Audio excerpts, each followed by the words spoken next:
how's everybody doing? I hope you're having a wonderful week. My name is Lindsay and I am with Perfectly Pastry. If you don't know who Perfectly Pastry is, we are a soon-to-be retail bakery in the St. Louis area. That's right, we are going to be opening our first retail space in November, so we're so excited about that. We hope everybody can stop by and see us at 3301 Meramec St, and that is in St. Louis, Missouri, 63118. Yes, on top of that, we also love sharing great tips about baking, running a baking business, and all sorts of goodness like that with all of you. Thank you guys for stopping by and talking with me today. We actually have something about baking today. Yeah, I've been talking about, this summer we talked about running a social media for your bakery, and we talked some other bakery business stuff, and then I've been talking about everything going on with the opening, but today we are actually going to get back to some information on baking itself. I'm so excited. Actually, we just officially got a business phone number, so we're really excited. Whoop, whoop, moving up. So that has been posted on all our social media along with our website. So if you're interested about that, check it out. It's 636-422-3299. If anyone gets to give it a call and give me a chat, I will be there. You can actually send text messages. Isn't that kind of cool? So we're really excited about playing around with that. Like I said, we have a retail space that is going to be opening soon, and along with that, we are going to be hosting this upcoming month in October a bake-along challenge. Yeah, we're so excited about that. That's where we're going to teach you to make 5 of the items that we make in our own bakery that we'll be selling to our customers directly through our retail space. And we're going to show you how to make them. Some of them are super simple. Some of them get a little more complex, and nothing is overly complex. So don't worry about it. You could totally make it yourself. We just want to show you some tips and tricks on how to make those tasty treats. So if you're interested in signing up, definitely check out the description. I dropped the link so that you can sign up for that. It will be starting mid-October, so get it ready. My mom's a little nervous because she's going to be doing some lives and stuff like that, and she's not done a whole lot of lives, and so she's a little anxious about that. So let's cheer her on by showing up and signing up for that. All right. So, like I said, we are going to be opening, I'm going to slip this in one more time, a retail space November 3rd. We hope to see all of you guys there, but today we are going to talk about pate dough. Pate dough is something that I find super interesting. So when my mom was first going through her training as a pastry chef, that's when I heard the word for the first time, and she was making some beignets at home and told me about this special process. It's called pate dough for the type of dough that you have to make beignets. And I was like, oh, that's so weird. First of all, I would have never spelt it correctly in a million years. If you want to know how to spell it, I can't actually spell it the correct way because it's French, so there's an accent on the E, I think it is. But it's pretty close to the correct spelling in the description. Yeah, pate choux. Very odd. I know. I'm excited. I like that word. Anyways, I was like, that's such a weird process. And so it's stuck in my head. So pate choux dough is the best way to describe it for me as somebody who's not a baker, it is like a twice cooked dough. So you actually are going to cook the dough slightly and then finish forming the dough, and then you bake the dough. I know, it's so weird, right? So pate choux dough is also used in eclairs or cream puffs, things like that. And so it's so funny because the way that this came about, I'll tell you the whole story. So it started a couple of weeks ago. My daughter was on Pinterest, and on Pinterest, she saw a TikTok video on how to make beignet, Princess Tiana beignets on TikTok. And she was like, can I make them? Can I make them? I'm like, sure, go ahead, right?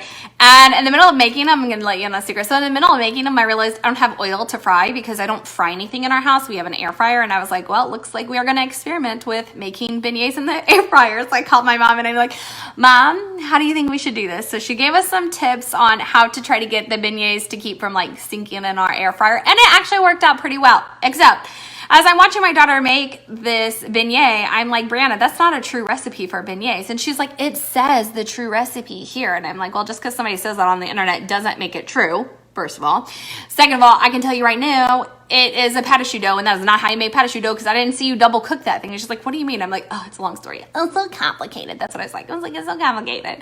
And I guess it is a delicate process, but it's not that complicated. So she was like, well, ask Nana how to make true pate choux dough so we can make beignets. And I'm like, okay. So I've been dragging my feet about it, and as the world works and the universe works or whatnot, we had somebody reach out to us on Instagram, and she's like, hey, I would love to pick your pastry chef's brain. I am working on some pâtisserie dough, and I would love some tips or tricks or anything like that you could share with us. And I was like, all right, let me ask my pastry chef, right? You know, my mom. And I'm like, hey, Mom. And I send her like a screenshot, and I'm like, this is what the gal is asking. Do you have any tips for her? My mom, first of all, my mom doesn't text back because she's like, that is a lot to text. I'm not texting you all that. So she picks up the phone and she calls me. And like, this girl gives me a paragraph of stuff to type to this other lady on Instagram. And I'm like, all right. So I have collected the notes that my mom gave me, and I'm going to go over them with you today. As you can tell, I am looking down. Actually, I think you can see the piece of paper. Yes. And the screen. I started to write it on my board because, you know, I always have a board. I talk about that. And I got to, let's see, there's 14 steps, and I got to like 8 and ran out of room. So I'm like, piece of paper it is. So please don't mind me if I'm like doing this little number here. I didn't put my glasses on it or anything like that. But I have the notes here, and I wanted to share with you the notes that my mom gave this gal. So this gal gets back to us, and she was like, hey, thank you guys so much for all the great tips and tricks. It turned out beautiful. I am so excited. And I was like, well, it looks like we're going to be doing pâtisserie dough this weekend because I officially have all the notes on how to do it. So I have no more excuses. And so I'm going to let my daughter make beignets this weekend. I'm going to attempt to record it so that you guys can kind of see, because there are some techniques in here that are pretty specific. And so I'm going to record it and show you guys exactly like kind of what that looks like. I say exactly, but like I'm going to be FaceTiming with my mom, and I'm going to be like, is this it? Is this it? Is this it? And then I'll record it so that you can see exactly what we were talking about in those steps. So I'm hoping to do that this weekend. I don't think we have anything on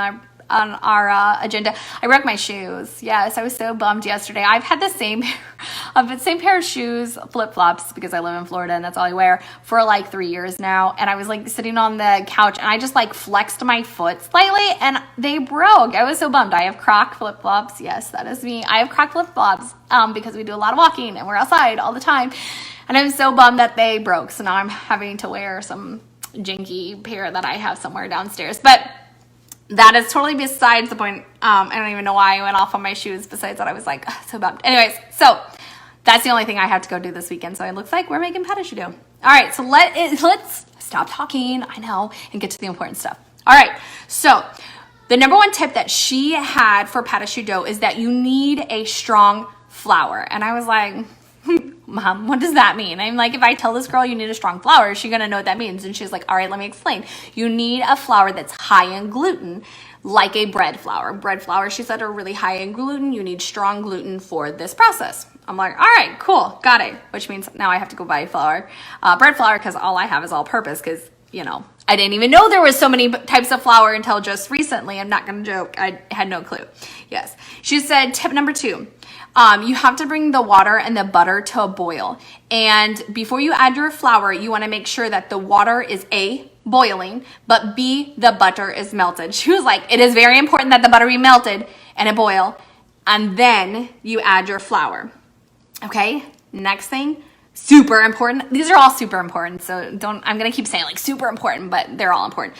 You got to stir vigorously. Like, she was like, I mean vigorously. And I'm like, oh, I'm not going to be like, I mean vigorously to this lady. So I'm like, all right, stir vigorously. Keep that in mind, okay? Until all of your liquids are absorbed. Seems simple, right? Yeah. And then you're going to actually keep stirring, and you're going to cook for about a minute, okay? Here's the important parts. You got to do this until a ball forms and it pulls away from the sides of the pan, okay? So you're going to stir vigorously. Gonna form a ball, and it's gonna start pulling away from the pan, okay? Then you're gonna put it in your mixer, and you're gonna whip it with a paddle attachment, because you're gonna kind of let the batter cool a bit, okay?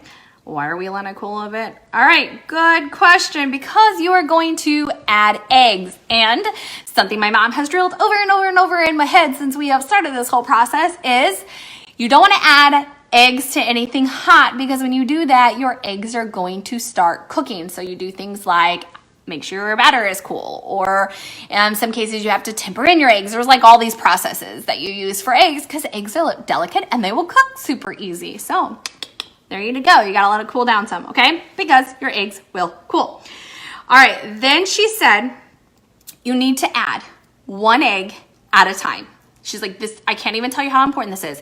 1 egg at a time, and you need to let it fully, completely incorporate. See, I told you, so important. Everything's so important. Fully, completely incorporate. She was like, pastry dough is easy. It's delicate, but it's easy. I promise you can do it, but it's delicate. I'm like, okay, Mom. I'm like, it sounds pretty scary. This coming from a non-baker, but I'm going to give it a try, and then I'll let you guys know. Okay, so completely incorporate the eggs, all right? You're only going to add 1 egg at a time.